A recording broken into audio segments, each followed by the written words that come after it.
Les travaux ont débuté cette semaine. Construit par la compagnie israélienne de l'eau Mekorot, le nouveau pipeline israélien coûtera plusieurs millions de shekels. À terme, ce pipeline reliera Israël à la bande de Gaza.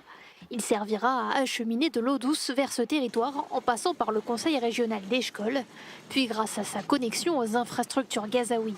Cette eau pourra alors être redistribuée aux habitants. Côté israélien, on affirme que ce projet n'est pas directement lié à la situation sécuritaire à la frontière gazaoui. L'eau est une ressource élémentaire. Une large partie de la population à Gaza ne cherche pas la guerre avec Israël, mais veut simplement mener une vie tranquille. Malgré toutes les difficultés, ce sont nos voisins et nous ne pouvons ignorer leurs besoins. Israël approvisionne déjà le territoire gazaoui en eau douce via 3 pipelines.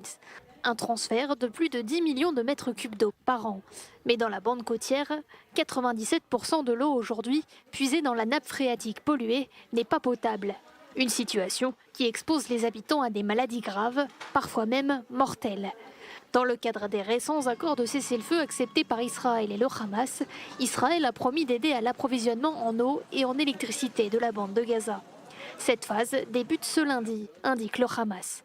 Une délégation qatari est arrivée à Gaza dimanche pour remettre 15 millions de dollars au bureau de poste central de l'enclave, redistribué lundi aux habitants.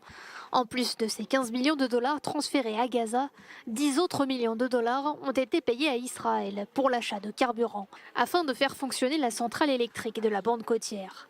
En tout, Doha affirme être prêt à verser 40 millions de shekels, soit plus de 10 millions de dollars par mois pour l'électricité, à la place de l'autorité palestinienne qui refuse de le faire.